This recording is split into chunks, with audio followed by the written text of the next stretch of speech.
How's it going, everyone? I'm Pedantic Gamer, and today I'm taking a look at Tomb Raider. This is going to be my first impressions on the single player. I'm a bit further through it than I would have expected to be, but nonetheless it's still a first impressions video and not a review. But firstly I want to talk about the options menu, firstly because this isn't a poor port, but more importantly because of the crashing that people have been having. Now personally, usually just turning VSync off actually fixed all the issues for me. However, when I've been recording, this is my second attempt at recording a commentary, so I've also taken the other advice of turning tessellation off. So if you're having issues, especially if you've got an Nvidia card like I do, maybe try turning off VSync first and then turn off tessellation if you still get crashes. I've played around a dozen hours and I didn't get any crashes as long as I had VSync off until I started trying to record with Fraps as well. Now the other issue present in the game is that when you play in full screen mode, so unless you're playing in windowed mode, you don't get all the on-screen effects, so the bled splatter that shows off how much damage you're getting, lens flares and so on, do not actually show at the moment. There was briefly a patch that fixed this for me. They had two patches in quick succession. The second patch fixed it for me, but they took it down, and since they took it down I actually have not got the effects again, but it was briefly fixed. So hopefully they can get their act together and get it running as it should very soon. But nonetheless, let's go and have a look at the game. I'm not entirely sure how far I am into the game, so if it is spoiler free I will be cutting it to other footage. I am playing this game with my controller, although I'm playing on PC, at least for single player, whereas in the multiplayer I revert back to mouse and keyboard.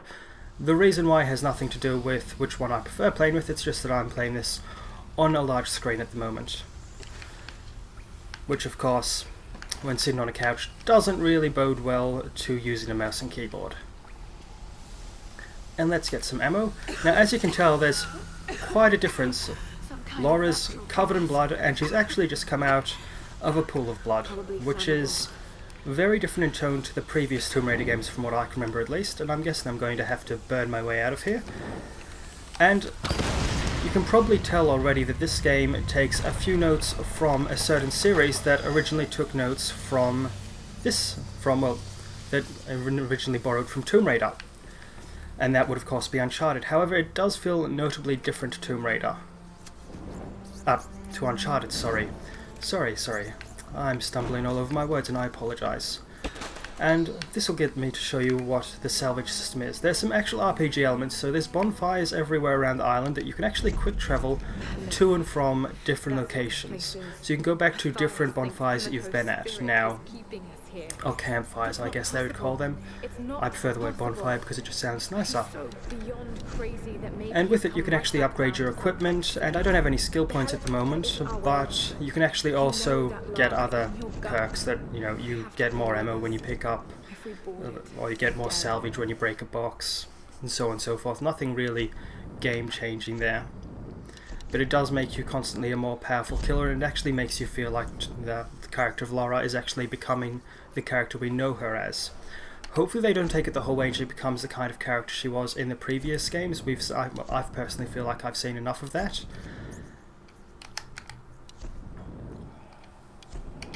But we shall see. This game itself is rather good, I would say. It's a fairly strong contender for Game of the Year material already. Unfortunately, I only have my bow with me at this moment, so I actually can't upgrade anything with my salvage. And then they have these stories intercut all the time throughout it.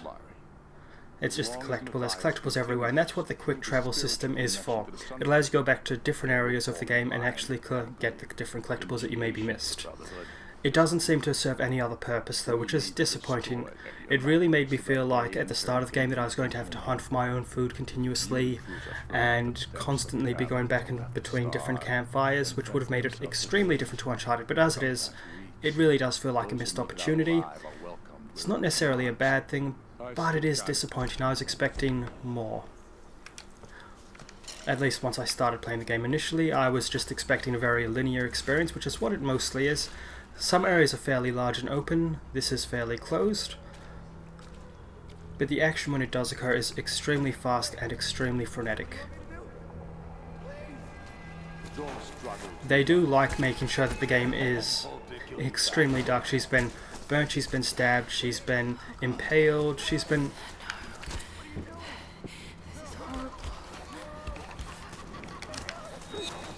And that's another complaint there. If you notice, I was aiming at my bow but the only way to cancel it is to do a melee attack, which is kind of annoying. I kind of like the idea, like in Crysis 3, where you can actually just stop yourself from actually firing the arrow by clicking a button without having to actually attack. I guess I'm going to have to take these guys out.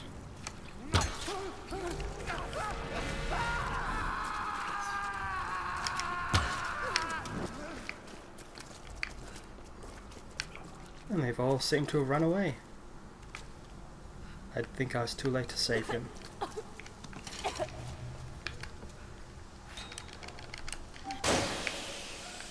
Oh, goodness me. And I'm guessing this is what I'm going to have to do.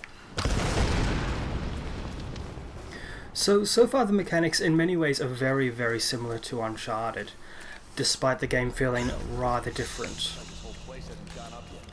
And it does continue the current game trend of people absolutely loving the bow and arrow in games. So many games seem to be utilizing it at the moment, which I'm not complaining about, because it's an extremely nice and fun weapon to use in nearly every game in Crysis, the crossbow in Call of Duty. Thanks, brother. It's nearly always a good time. And then I'm going to go Choky. And this is one area that some people actually take severe issue with the game, and that is the number of QuickTime events. Now, these QuickTime events I don't think would annoy too many people.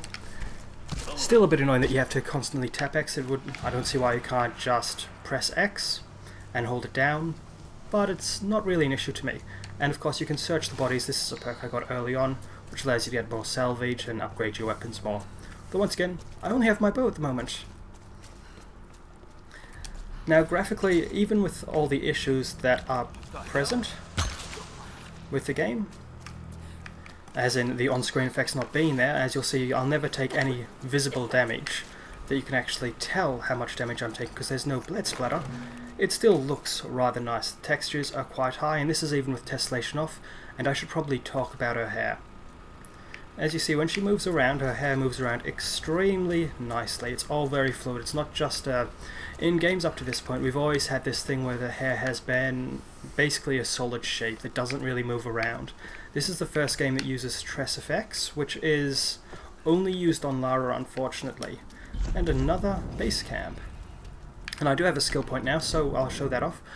And it's actually very nice to see. I want to see next-gen games in particular take advantage of this and actually have such systems. It's not perfect. Her hair looks like it's got too much conditioner in it, I'd explain it as. It's very, very flowy.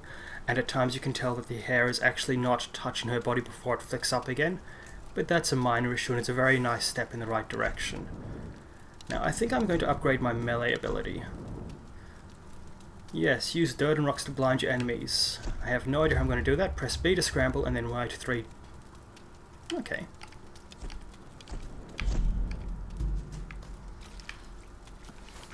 So that'll give you an idea. There's these minor RPG elements. I wouldn't call it major by any means, and there's all these collectibles once again around the environment. Most aren't that well hidden. As long as you actually go around the map, it wouldn't be that hard to collect them all, and the fast travel system of course makes it even easier. But the gameplay, how does it actually feel? Well, I will say the bow feels fantastic. But I'm a bit biased because I always love having a bow and arrow in games. I loved it in Crysis 3, as I was saying, in Black Ops, in Far Cry 3. It's just a fantastic weapon to have.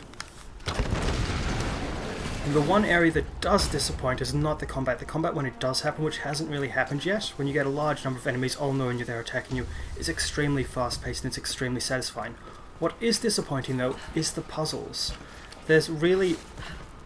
I find it actually hard to even say that there are puzzles in this game so far. Even the optional toons, which are incredibly small, they are really short. They don't really feel like puzzles, they just feel like you have to do... Well, they are, I guess, but they're so basic and very small, and the toons themselves are extremely small as well. I find it... Did they see me? I think they've noticed me. Yep, they've noticed me. Maybe run.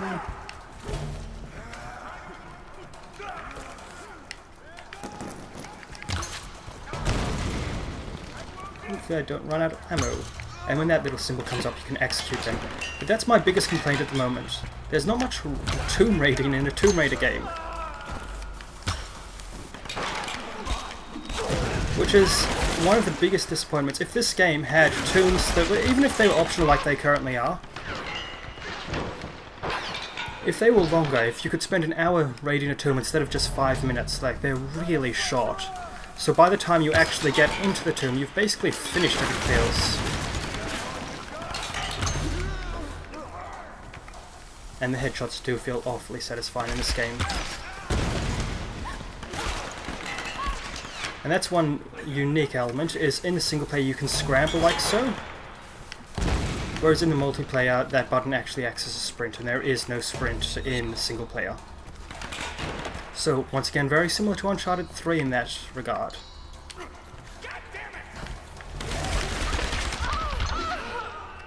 Oh, and I died as I shot him in the head, which is unfortunate. Maybe if I'm a bit more creepy and do this, matters would be a little bit easier.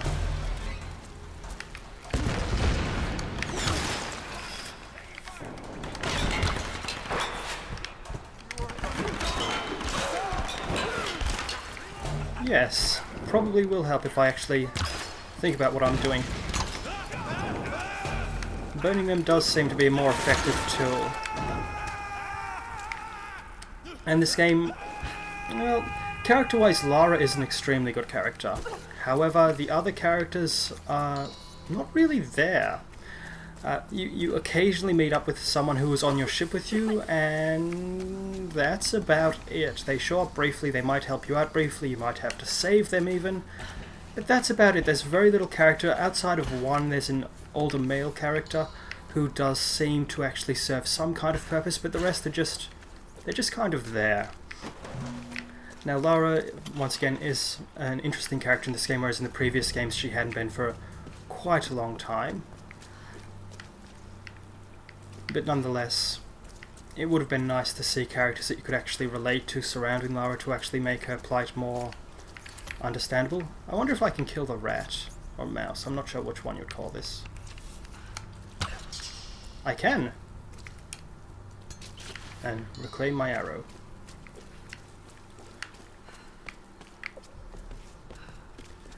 So the game is definitely, I'd actually say it's Game of the Year material. I would be very surprised if this didn't show up on numerous people's Game of the Year lists.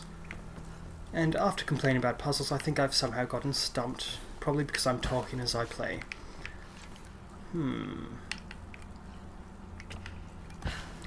But even when you do get stumped, there is this... Yes, it's because, ooh, I haven't gotten resources of this person. This wasn't even a puzzle and I got stumped after complaining about the puzzles being too basic. These kind of walls you can always climb up after a certain part of the game once you actually get this pickaxe.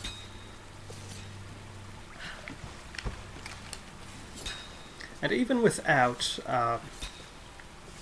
tessellation on, I actually have not noticed much of a difference without tessellation on. I guess they're using it in a very, very minor way to round out some objects, but even then, I'm not actually seeing anything noticeable, especially on Lara. I cannot tell there's any difference with tessellation on Lara. I don't think there is. It must be environmental, and this is a very different looking area to what I have been up to this point. So perhaps that's why I'm not noticing.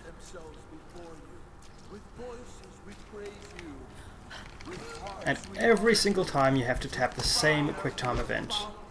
Now these aren't the QuickTime events I imagine some people will be annoyed by.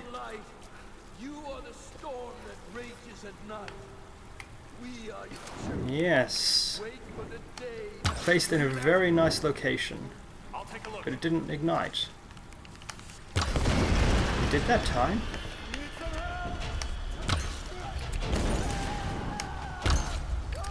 That I think will finish him off. So tonally the game is extremely different. Gameplay wise it's somewhat similar to Uncharted, but because of the tone in particular and the emphasis on using a bow, I would say, it does feel like a very different game. And ooh, someone's been burnt. Quite badly, I would say. It does feel notably different nonetheless. So if you're wanting a pure movie-esque kind of Uncharted experience, Tomb Raider may provide it. but just be aware that it is notably different. It doesn't really feel like Uncharted. It's not light-hearted like Uncharted. There aren't jokes being made. I don't think the game's made me laugh once or chuckle once, whereas Uncharted constantly did. That tone just makes such a huge difference to the game. So would I recommend this game? Well, at the moment, if you have an Nvidia card and you're on PC, I would be inclined to wait it out until we know that the fixes are going to come, or until it lowers in price a little bit, because a buggy game, for as much as you're paying, is not really acceptable in my eyes. But as soon as the bugs are worked out, I would highly recommend this. But once again, that's if the bugs are worked out. There were problems with Deus Ex Human Revolution that were never really fixed, as far as I recall. They maybe have been fixed well after I finished the game. And that was handled by the same company that ported this game across. Which in every other respect they did an amazing job, but in this one respect they kind of buggered it up. Okay, and then I guess I have to pull this down.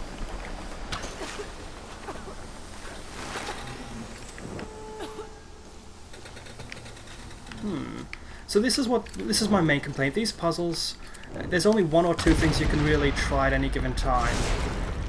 And that's basically as complex as I've seen them get.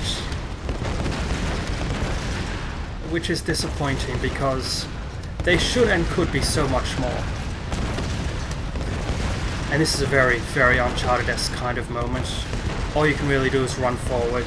It's a very cinematic experience. Some people will dislike this. I'll be interested to see how people react after hating Medal of Honor and whatnot for similar things.